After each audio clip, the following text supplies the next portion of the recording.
எல்லாத்துக்கும் வணக்கம். இதுக்கு முன்னாடி நான் உலகியல் ஜோதிடத்தில் ஆல்ரெடி 2 வீடியோ போட்டதில் சொல்லியிருப்பேன். மார்ச் மாதத்துலேருந்து நவம்பர் வரைக்கும் மொத்தமாக உலகம் எல்லா விஷயங்களையும் கவனமாக இருக்கணும் அப்படிங்கிறது.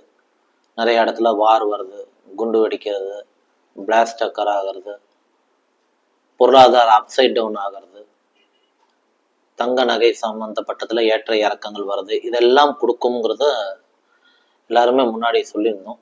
சரிங்களா? இதுல ஒவ்வொரு விஷயங்கள் எல்லாமே மாத்தி நடத்தி கொண்டு வந்துகிட்டே இருக்குது. சரிங்களா? பூமி அதிர்ச்சி, சுனாமி, இந்த மாதிரி எல்லா விஷயங்களும் எல்லா இடத்துலயும் உலகத்துல பல இடத்துல நடக்குது.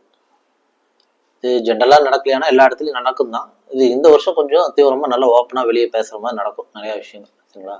பாருங்க, இப்ப கூட வந்துட்டு இந்தியாவுக்கு அமெரிக்கா 25% வரி விதிச்சிருக்குது. ஸோ நாம கிரகத்தை தெரிஞ்சுக்கிறது என்ன, நம்ம கரெக்டா சொல்றோம் தப்பா சொல்றோங்கிறத விட ஒரு கேர்ஃபுல்லா இருந்துக்கிறதுக்கு தான் மெயினா. கிரகம் இப்ப இந்த மாதிரி இப்ப இருக்குது இப்படி, அதனால அகலக்கால் போய் இப்ப வச்சு ஏதாவது பிசினஸ்ல எல்லாம் பெருசா இறங்கிட வேண்டாம். வெளிநாட்டு சம்பந்தப்பட்ட தொழில், வெளிநாட்டு சம்பந்தப்பட்டதுல எல்லாம் பெருசா போயிட்டு இறங்கி மாட்டிக்காதீங்க. ஏன்னா இன்னைக்கு பிசினஸ் பண்றதுலாம் சாதாரண விஷயம் கிடையாது. பொருளாதாரம் எப்படி வேணா இறக்கமும் ஆகும் ஏற்றமாகும். ஏற்றாச்சுன்னா நல்லது, இறங்கிச்சுன்னா முடிஞ்சு போச்சு கதை. அதனால அதை கவனமா பார்த்து செயல்படுங்க. அப்புறமா எல்லா விஷயங்களும் கொஞ்சம் கவனம் வேணுங்கிறது மக்களிடம் கேட்டுக்கலாம். நன்றி, வணக்கம்.